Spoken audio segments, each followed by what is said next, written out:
जोड़ते हैं, भगवान तक पहुंचने का सबसे सरल मार्ग कौन सा है? भगवान तक पहुंचने का सबसे सरल मार्ग कौन सा है? थोड़ा जोर से कहिए। संत जन। संत जन हमें भगवान से जोड़ते हैं। गुरु जन संत जन है जो हमारा हाथ पकड़कर हमें भगवान तक पहुंचाते हैं।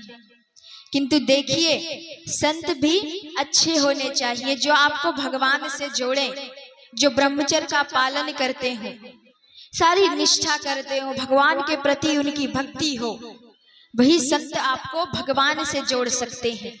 और अच्छा, एक बात बताइए कि जब अगर संत अपने मार्ग से भटक जाएं तो, जब संत अपने मार्ग से भटक जाते हैं तो क्या होता है?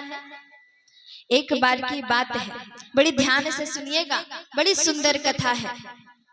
एक बार हमारे नारद बाबा, नारद मुनि जी, नारद मुनि को सभी जानते हैं कि नहीं? नारद मुनि को सभी जानते हैं। वे ब्रह्मा जी के पुत्र हैं और भगवान के अवतार भी हैं। एक बार हमारे नारद मुनि जो कि ब्रह्मचारी हैं, संत हैं, वे भी एक बार रास्ते से भटक गए थे। एक बार नारद जी घूमते घूमते कहीं जा रहे थे, क्योंकि उनका स्वभाव है, वे कभी एक जगह टिक नहीं सकते। उनको ऐसा श्राप दिया गया है कि वे ज्यादा देर 6 मिनट से ज्यादा कहीं टिक नहीं सकते। उनको ऐसा श्राप मिला है कि जितने देर में एक गाय दूही जाती है, बस उतने देर के लिए ही वे कहीं स्थिर रुक सकते हैं, अन्यथा वे घूमते रहते हैं, उनके कदम एक जगह रुक नहीं सकते। सो ये नारद बाबा को श्राप मिला है। अब नारद बाबा, नारद मुनि ऐसे ही घूमते घूमते एक पर्वत पर पहुंचे। राधे श्री राधे, राधे श्री राधे। प्रेम से बोलिए वृंदावन बिहारी लाल की जय हो, श्री राधा रानी सरकार की जय हो। जैसा कि मैंने कथा के शुरू में ही कह दिया कि बड़ी सुंदर कथा है, तो ध्यान दीजिए, अपने ध्यान को भटकाइए नहीं। राधे श्री राधे। आइए कथा में बढ़ते हैं। अब नारद मुनि घूमते घूमते एक बार एक पर्वत पर पहुंचे। पर्वत बड़ा सुंदर था, एकदम ऐशो आराम से भरा, सभी जगह फुलवारी लगी थी, सुंदर फूल, सुंदर वृक्ष से सजे हुए थे। उस पर्वत के ऊपर एक महल था। उस सुंदर से पर्वत के ऊपर एक सुंदर महल था, जिसकी अटारी पर एक राजकुमारी खड़ी थी। बहुत सुंदर थी, बड़ा मनमोहक सुंदर उसका चेहरा था, कमल नयनी थी। अब हमारे नारद जी घूमते घूमते उस पर्वत पर पहुंचे हैं और उस महल के करीब गए, तो उन्होंने उन राजकुमारी को देखा। वे राजकुमारी की सुंदरता पर मंद मुग्ध हो गए। देखिए, हमारे जो नारद जी हैं वे ब्रह्मचारी हैं, बाल ब्रह्मचारी हैं, उन्होंने बचपन से शादी नहीं की है। किंतु भगवान की माया कहाँ किसी को छोड़ती है। भगवान की माया एक न एक बार सबको पकड़ने की कोशिश करती है। अब उसमें डूबना है या बचना है, ये हम पर निर्भर है। हम उस माया में डूबते हैं या बचते हैं, ये हम पर निर्भर है। अब नारद बाबा उस लड़की की, उस राजकुमारी की सुंदरता पर मंद मुग्ध हो गए। महल के अंदर प्रवेश करते हैं तो उनको पता चलता है कि कुछ ही दिनों में उन राजकुमारी का स्वयंवर है। स्वयंवर का अर्थ मैंने आपको पहले भी समझाया है कि राजकुमारी खुद से वर चुनती है। अनेकों राजाएं सभी सभा में उपस्थित होते हैं और उनमें से जो भी राजकुमारी को अपने योग्य लगेगा, वे उनके गले में वरमाला डालेंगी। तो इसी का अर्थ होता है स्वयंवर, यानी खुद से वर को चुनना। तो अब ये सुनकर तो नारद बाबा बड़े प्रसन्न हो गए, बड़े खुश हो गए। अब खुशी में नारद बाबा नारायण भगवान के पास गए, श्री हरि के पास गए हैं और वे भगवान को प्रणाम करते हैं और उनसे कहते हैं कि हे प्रभु, मैंने आज तक आपसे कभी कुछ मांगा नहीं है। मैं हमेशा आपकी भक्ति करता रहता हूँ, आपकी सेवा करता हूँ, किंतु अब मेरे मन में विचार आ रहा है कि क्यों ना मैं भी अपनी गृहस्थी बसा लूं, मैं भी विवाह कर लूं। शादी विवाह के इस बंधन में बंधूं, गृहस्थी चलाऊं। तो भगवान कहते हैं कि नारद जी बात तो ठीक है, किंतु आप मुझसे क्या चाहते हैं? भगवान जान रहे हैं कि मेरी माया ने आज नारद बाबा को पकड़ रखा है। नारद मुनि भी आज मेरी माया के चपेट में आ गए हैं। नारद बाबा कहते हैं कि प्रभु मुझे ज्यादा कुछ नहीं चाहिए, इस जगत में सबसे सुंदर आप हैं, सबसे सुंदर मुखड़ा आपका है, तो मैं आपसे आपका मुखड़ा मांगने आया हूँ। क्योंकि कुछ ही दिनों में एक राजकुमारी का स्वयंवर है और मैं उस स्वयंवर में जाने वाला हूँ, तो मैं आपसे आपका मुखड़ा मांगता हूँ, आपका ये सुंदर मुख मांगता हूँ, जिससे कि आपके इस सुंदर मुख को देखते ही राजकुमारी मेरे गले में ही वरमाला डाल दे। राधे श्री राधे। देवियों से निवेदन है कृपया कथा पर ध्यान दें। राधे श्री राधे। अब नारद बाबा यहाँ बड़ी मीठी मीठी बातें कहते हैं भगवान से और अंत में कहते हैं कि हे प्रभु आप वही कार्य करिएगा जिसमें मेरा हित हो। अब भगवान सोचते हैं, देखिए भगवान हित के बारे में नहीं सोचते, भगवान हमेशा परम हित के बारे में सोचते हैं। कभी कभी हमको और आपको ऐसा लगता है कि ये वस्तु मुझे मिल जाए तो मेरा हित हो जाए, यानी भगवान से प्रार्थना करते हैं कि हे प्रभु ये चीज हमें प्रदान कीजिए। हमें लगता है कि उस चीज को लेकर हमारा हित होगा, अच्छा होगा, किंतु भगवान जानते हैं कि आप भगवान केवल आपका हित नहीं देखते, आपका परम हित देखते हैं। अगर भगवान चाहते हैं, भगवान ये देख रहे हैं कि उस चीज को ना मिलने से ही आपका परम हित है, तो भगवान कभी आपको वो चीज नहीं देंगे। सो अगर आपकी कोई इच्छा है और वो पूरी नहीं हो रही है तो ये जरूर सोचिएगा कि उसमें भगवान आपका कोई परम हित ही कर रहे हैं। अब भगवान सोचते हैं कि नारद मुनि का हित तो इसी में है कि वे विवाह ना करें, वे बाल ब्रह्मचारी हैं, उन्होंने जीवन भर मेरी सेवा की है और इसका संकल्प ले रखा है, मेरी माया ने इन्हें पकड़ रखा है। सो मेरा ये धर्म बनता है, मेरा ये कर्तव्य बनता है कि मैं नारद मुनि को उस माया से निकालूं, उस माया से दूर करूं। तब तो भगवान क्या करते हैं कि नारद मुनि को अपना सुंदर मुख के जगह बंदर वाला मुख दे देते हैं। नारद मुनि मुख मांगने आए थे कि हे प्रभु आप मुझे अपना मुख प्रदान कीजिए जिससे कि मैं स्वयंवर में सबसे सुंदर लगूं, और अंत में एक बात कही कि आप मेरा हित कीजिए। तो प्रभु उनका परम हित करने के लिए उनको सुंदर की जगह बंदर वाला मुख दे देते हैं, अपना बंदर वाला मुख प्रदान कर देते हैं। अब नारद बाबा उस मुख को लेकर चल पड़े हैं। उनको ऐसा लगता है कि उनका मुख सबसे सुंदर है क्योंकि उन्होंने विष्णु भगवान का मुख ले रखा है। अब स्वयंवर आयोजन किया गया, सभी दूर दूर से राजा महाराजा आए, सभी उपस्थित हुए। हमारे नारद मुनि भी उस सभा में उपस्थित होते हैं, बैठे हैं। स्वयंवर शुरू हुआ। स्वयंवर शुरू होता है तो अब कन्या आई और कन्या जैसे ही नारद मुनि को देखती हैं कि जिस कतार में नारद मुनि बैठे थे वे उस पूरी कतार को ही छोड़कर दूसरी ओर चली गई, क्योंकि कन्या को नारद बाबा का सुंदर के जगह बंदर वाला मुख दिख रहा है। तो अब कोई भी कन्या बंदर से तो विवाह नहीं करना चाहेगी, कोई भी कन्या बंदर से विवाह नहीं करेगी, अच्छे वर को ही चुनेगी, स्वयं अगर चुन रही है तो अब वे उन पूरी कतार को छोड़कर दूसरी कतार में चली गई। अब नारद बाबा को लगता है कि इतना सुंदर मुख देखकर भी ये कन्या मुझे अनदेखा कर कर आगे क्यों चली गई। बाबा को कुछ समझ नहीं आ रहा। और उसी सभा में भगवान के दो दूत बैठे हैं, उसी सभा में भगवान के दो दूत बैठे थे जिन्हें नारद बाबा का मुख बंदर जैसा दिख रहा था। वे भगवान की सारी बातें जान रहे थे और वे मन ही मन मुस्कुरा रहे थे। अब नारद मुनि आते हैं उन दूतों के पास और कहते हैं कि तुम अकारण ही मुझे देखकर क्यों मुस्कुरा रहे हो। और जैसे ही नारद बाबा अपना चेहरा देखते हैं तो उन्हें सुंदर की जगह उनको बंदर वाला मुख दिखता है, उनका मुख उन्हें बंदर के जैसा दिखता है। अब ये देखकर नारद मुनि बड़े क्रोधित हो गए। उन्हें बड़ा गुस्सा आया है और वे दोनों दूतों से कहते हैं, जो भगवान के दो दूत थे उनसे कहते हैं कि तुम ये बात जानते थे कि मेरा मुख बंदर जैसा दिख रहा है, किंतु तुमने मुझे ये बात बताई नहीं।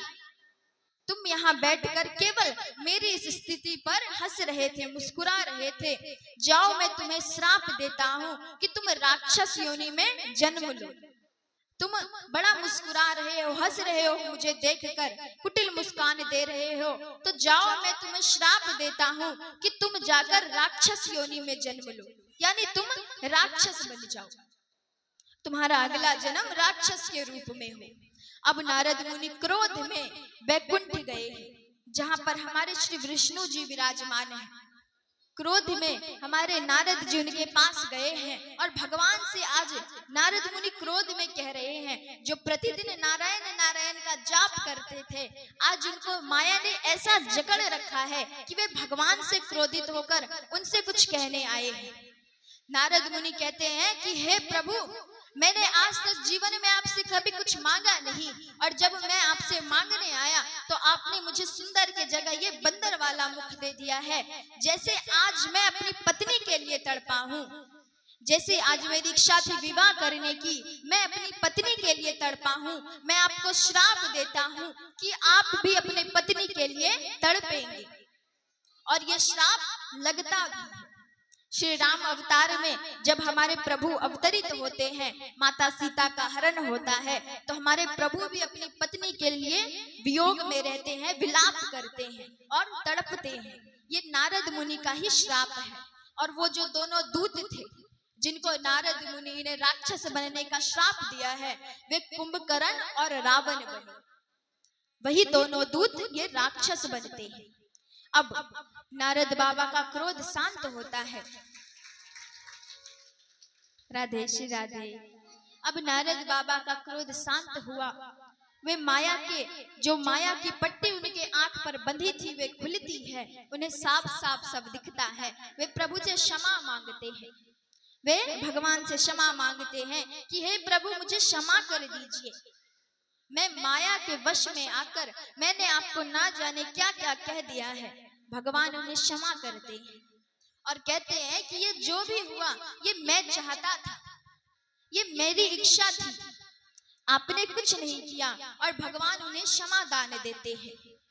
ये भी एक कारण है श्री रामचरितमानस के होने का।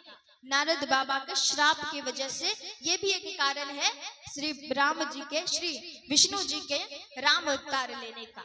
अब देखिए, नारद मुनि से भारी गलती हुई है कि नहीं? कहिए, उन्होंने भगवान को श्राप दिया है। अगर भगवान चाहते तो क्या नारद मुनि को श्राप नहीं दे सकते थे? क्या उनका विनाश नहीं कर सकते थे?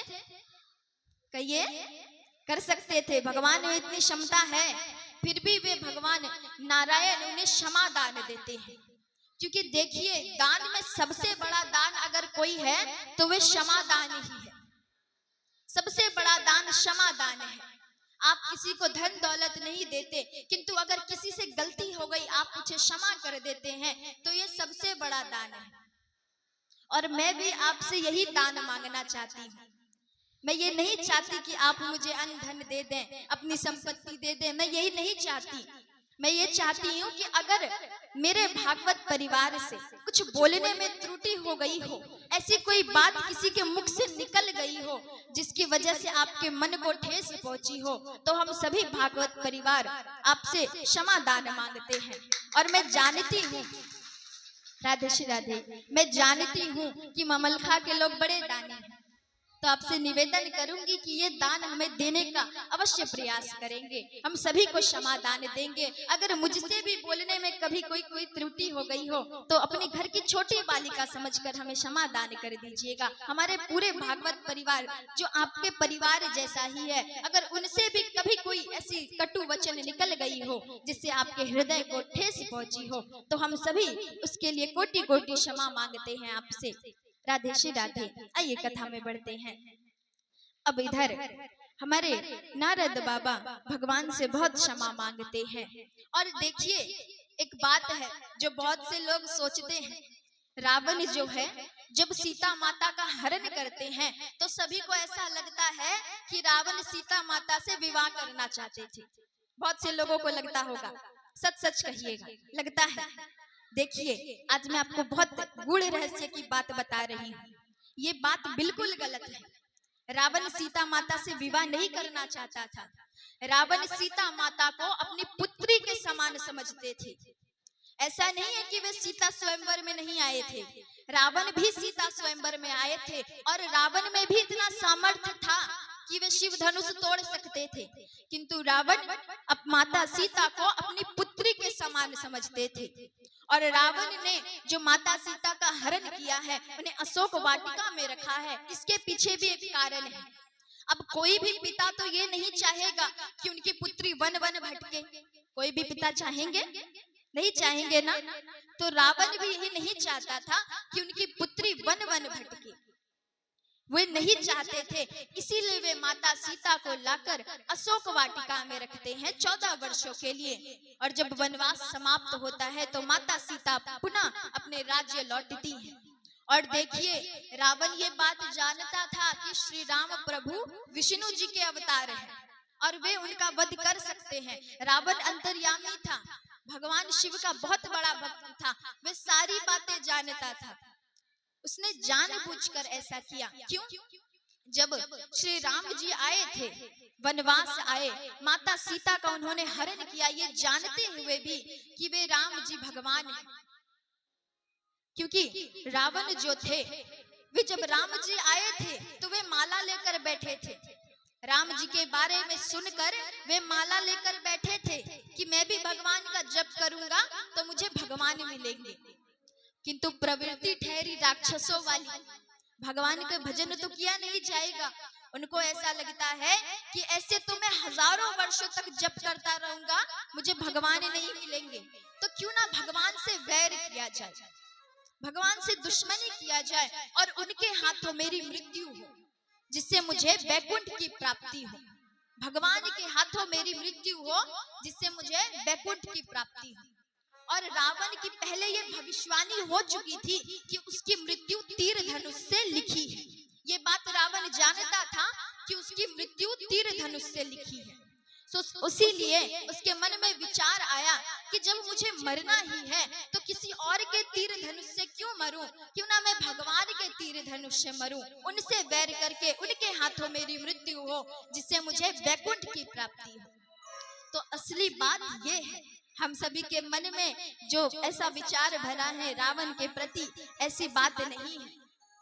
असली सच्चाई श्री रामचरितमानस में विस्तार रूप से बताई गई है। खैर, वो रामचरितमानस की बात है, हम सभी भागवत कथा में बढ़ते हैं। आइए, अब इधर श्री कृष्ण जी की लीलाएं चल रही हैं। एक बार राधे श्री राधे, कृपया कथा पर ध्यान देने का भी प्रयत्न कीजिए। अब देखिए, कथा केवल 2 ही दिन शेष रह गई है। आज कथा का 7वां दिवस है। अब कथा 2 ही दिन रह गई है तो 2 दिन जरा मेरी बातें भी सुन लीजिए, उसके बाद आप बात करिए, मैं कहाँ मना करती हूँ। प्रेम से बोलिए वृंदावन बिहारी लाल की जय हो, श्री राधा रानी सरकार की जय हो। अब देखिए, भगवान एक बार वन गए हैं, क्रीड़ा कर रहे, खेल रहे हैं, और वन में उनको ऐसा विचार आया उनके मन में कि क्यों ना वन भोज किया जाए। यानी वन में जो भी जिसके घर में बना है सब लेकर आएंगे और हम सभी मिलजुल कर वन में ही वन भोज करेंगे। ऐसा भगवान के मन में विचार आया। तो वे अपने मित्रों से कहते हैं कि मित्र, कल जब हम गैया चराने आएंगे तो तुम सभी कुछ ना कुछ अपने घर से लेकर आना, हम सभी वन में भोज करेंगे, एक साथ मिल बांट कर खाएंगे। सभी को ये बात अच्छी लगी, तो अगले दिन सभी कुछ ना कुछ लेकर आते हैं।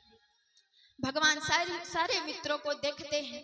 अब भगवान को ऐसा लगा कि उनका एक मित्र गायब है, मधुमंगल। भगवान अपने मित्र को ढूंढ रहे हैं। ढूंढते ढूंढते वे आगे पहुंचे तो एक झाड़ियों के पीछे उन्हें मधुमंगल दिखे। और मधुमंगल क्या कर रहे थे? कढ़ी पी रहे थे। भगवान उनके पास पहुंचे और बोले कि अरे मित्र, हमने तो ऐसा कहा था कि हम सभी मिल बांट कर खाएंगे, फिर तुम कढ़ी अकेले क्यों पी रहे हो? मधुमंगल कहता है कि अरे कन्हैया, आज मेरे घर पर कुछ बना नहीं था, ये बासी कढ़ी बची थी, सो ये बासी कढ़ी मैं अपने मित्र को कैसे पिलाता, इसीलिए मैं इस कढ़ी को पी रहा हूँ। और वे पूरी कढ़ी समाप्त कर देते हैं। अब भगवान कहने लगे कि अब तो ये बात बिल्कुल अच्छी नहीं है, क्योंकि भगवान तो भाव के भूखे हैं, आपके भोजन के नहीं। आप लाख भगवान को 56 प्रकार का भोग लगा दें, किंतु भाव ही ना हो तो वो आपका भोग व्यर्थ है। और देखिए, भोग लगाने का एक नियम भी है। जब भी हम भोग लगाते हैं तो क्या करते हैं? भगवान के सामने थाली रखते हैं और तुरंत जल से नीच कर उसे उठा लेते हैं। अब भगवान सोचते हैं कि इतनी देर में तो मैंने भोग को देखा भी नहीं कि भोग में आया क्या था, और इन्होंने भोग उठा भी लिया। तो भोग ऐसे नहीं लगाया जाता है। जब भी आप भगवान को कुछ भी भोग लगाएं तो या तो थोड़ी देर के लिए वहां पर अपने नेत्रों को बंद करके हाथ जोड़कर बैठ जाए, भगवान को भोग लगाने का मौका भी दीजिए, भाव से भोग लगाइए, या फिर उस कमरे से थोड़ी देर के लिए बाहर चले जाएं, भगवान को थोड़ी शांति प्रदान करें। तो भोग लगाना ऐसे ऐसे भोग लगाना चाहिए। अब इधर भगवान कहते हैं कि मधुमंगल, तुमने बड़ी चालाकी की है, किंतु मैं तुमसे बड़ा चालाक हूं। तुमने सारी कढ़ी पी ली ना, फिर भी मेरा हिस्से का कढ़ी बचा हुआ है। और देखिए भगवान यहाँ पर क्या करते हैं, सुनने में जरूर थोड़ा अजीब लगेगा, लेकिन बहुत सच्ची बात है। भगवान जो भी कढ़ी मधुमंगल के मुख पर गिरी हुई थी, राधे श्री राधे, जो भी कढ़ी मधुमंगल के मुख पर गिरी हुई थी, भगवान उस कढ़ी को अपने जीवा से चाटने लगते हैं। जो मधुमंगल के मुख के आसपास थोड़ी कढ़ी लग गई थी, भगवान उसे अपने जीवा से चाटते हैं। अब ये सारा दृश्य ब्रह्मा जी देख रहे हैं। ब्रह्मा जी के मन में आशंका उत्पन्न हुई। ब्रह्मा जी सोचते हैं कि क्या यही भगवान है? ये तो किसी के जूठे को पी रहे हैं, जूठे चाट रहे हैं, क्या यही भगवान है? मैं इन्हें भगवान नहीं मानता। ये सोचकर ब्रह्मा जी भगवान की, श्री कृष्ण की परीक्षा लेने आए। ये सोचकर ब्रह्मा जी उनकी परीक्षा लेने आते हैं और क्या करते हैं कि धीरे धीरे करके वे सारे ग्वाल बालों को चुरा लेते हैं। भगवान किसी कार्य हेतु गए, तब तक ब्रह्मा जी सारे ग्वाल बालों को, भगवान के सारे मित्रों को चुराकर ब्रह्मलोक लेकर चले गए। अब श्री कृष्ण जी आए हैं, वे सभी को ढूंढ रहे हैं कि मेरे मित्र कहाँ गए? अभी तो हमारा वनभोज आधा ही हुआ था, बाकी था, हमारे मित्र कहाँ चले गए? अब जैसे ही श्री कृष्ण अपने नेत्रों को बंद करते हैं कि उनके सामने सारा दृश्य आ जाता है, वे समझ गए कि ये सारी चाल ब्रह्मा जी की है। अब भगवान क्या करते हैं कि अपना अनेक रूप धारण करते हैं। भगवान अपना अनेक रूप धारण करते हैं और जितने भी ग्वाल बाल ब्रह्मा जी ने चुराए थे, वे सभी भगवान अपने रूप में ले आते हैं। भगवान अपने रूप को ही अनेक करते हैं और सभी ग्वाल बालों को उनकी अवस्था में लौटाकर ले आते हैं। जो असली वाले